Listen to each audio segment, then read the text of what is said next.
The Otsuka Lotec No. 5 Kai might be one of the most interesting watches to come out in recent memory, and basically no one's going to be able to buy one.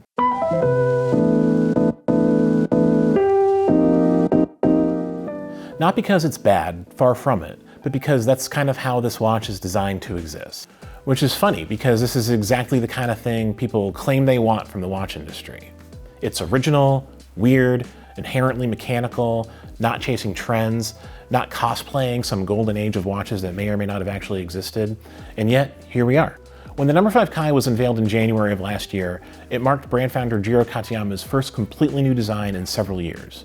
And instead of easing back in with something safe, he went for a wandering hour watch with a satellite display, filtered through Otsuka Lotec's very particular vintage industrial retro-futurist design language. So why is basically no one going to buy one? Because Otsuka Lotec doesn't sell watches the normal way. The elephant in the room here is availability and access. These watches are only available in Japan, and even then, only through a lottery system.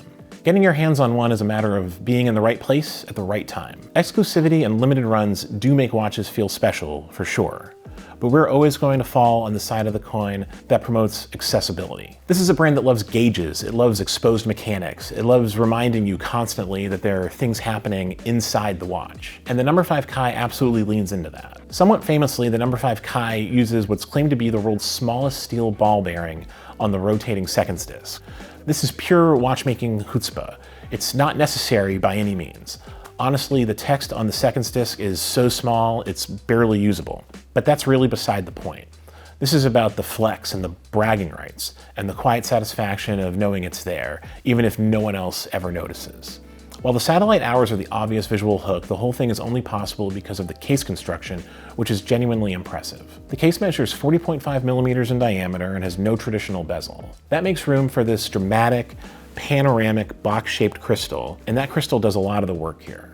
It doesn't just give you a top-down view of the mechanics, it lets you see into the watch from oblique angles as well. That's where the No. 5 Kai really starts to reward you as a wearer.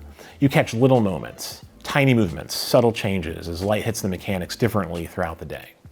Despite the tall crystal, the watch comes in at just over 12 millimeters thick. On paper, it looks like it should wear awkwardly. In practice, it's surprisingly easy and comfortable to wear. Unusual, yes, but not difficult. And here's the thing, for all the visual complexity, telling the time is actually pretty straightforward. Each satellite carries 4 printed hour numerals and rotates once every 4 hours. Time is read against a 120-degree minute track on the right side of the case, with a pointer on the active hour marker indicating the current minute. It sounds complicated, but it really isn't. You adjust to it very quickly. And once you do, it feels intuitive in a way that's honestly pretty satisfying.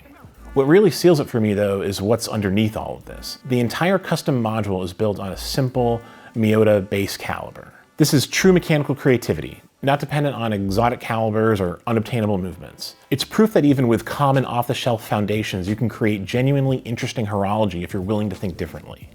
The Otsuka Lotec No. 5 Kai isn't trying to be popular. It's not trying to be safe, and it's definitely not trying to please everyone, but it is doing something honest, something deeply mechanical, something that feels made for the joy of making and not mass appeal.